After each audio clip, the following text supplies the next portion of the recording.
They say love is enough. That if you have trust, care, and laughter, then everything else falls into place. I believed that too once. I believed I was in the kind of relationship people envy. The kind filled with spontaneous kisses, inside jokes, and quiet mornings wrapped in each other's arms. But one reckless decision changed everything, and I've been living with the consequences ever since. I thought I was the kind of woman who would never cheat. The loyal one. The one who went out of her way to make her partner feel loved. But somewhere along the line, I became someone I barely recognize. And every night, I close my eyes hoping to silence the guilt that now lives in me like a shadow. I was with Ethan for 3 years. He wasn't flashy or overly dramatic, but he had this steady warmth about him, like home. He remembered the little things. Random flowers on a Tuesday. A hand on my back when I was anxious in public. A quiet "I'm proud of you" after a long day. To everyone who knew us, we were perfect. I believed it too. Then Ryan came along. He was the new guy at work, charming in that dangerous way that makes your heart race before your mind can catch up. He was the opposite of Ethan. Mysterious. Bold. Confident. When he started texting me after hours, I told myself it was harmless. A compliment here. A flirtatious joke there. I laughed it off, thinking I was in control. The first time I lied to Ethan, I said I had to stay late at work. In truth, I was out drinking with Ryan. We talked, laughed, shared stories. Then he leaned in and kissed me, and I kissed him back.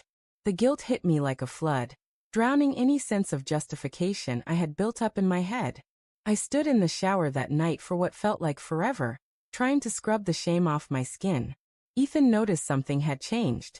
But instead of questioning me, he held me close and said, "You're doing great, babe. I'm here if you ever need to talk." That should have broken me out of it. It should have made me come clean, cut off all ties with Ryan, and rebuild what I was slowly breaking. But I didn't. I kept going. Ryan became more than a secret. He became a bad habit I couldn't quit. He fed me lines about how Ethan wasn't enough, how I needed excitement, how I deserved him. And I let myself believe it, even as I saw the hurt in Ethan's eyes every time I pulled away emotionally. Then one night while looking for my charger, I found a small box in Ethan's drawer. Inside was a ring. Beautiful. Simple. Carefully chosen. The kind of ring someone picks out when they know your heart better than you do. My stomach dropped. He was going to propose. While I was out betraying him, he was planning forever. I should have ended it right then. I should have confessed, apologized, begged for forgiveness. But I didn't. I was a coward. A few weeks later, Ethan surprised me with a candlelit dinner at home. My favorite meal, our song playing softly in the background. He looked at me with that familiar tenderness and said, "Even when we're both busy, I want you to know I never stopped loving you." I smiled, but inside I was crumbling. That weekend he went on a trip with his friends. Ryan came over. And I crossed a line I can never undo. The next day Ryan, without asking, posted a photo of us on his private story. One of Ethan's friends saw it and sent it to him. When Ethan came home, he didn't scream. He didn't accuse me. He just stood there, eyes full of quiet devastation, and asked one word. Why? I had no answer. I still don't.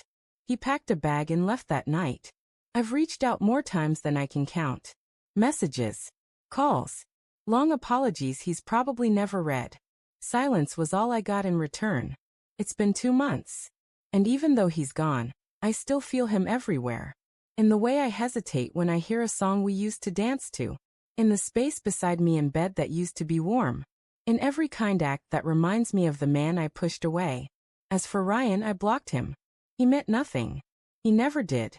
He was just a distraction that cost me everything. Some people think cheaters walk away unbothered, that they get to move on while the faithful ones are left picking up the pieces. But that's not always true. I'm proof of that. I carry this guilt every day. I see Ethan's face every night. I ruined the one good thing I had. And the worst part? I don't expect forgiveness. Not from Ethan. Not from anyone. Some mistakes leave scars too deep to heal. I'd give anything for a second chance. But some people are too good to come back to what broke them. And maybe that's the punishment I deserve.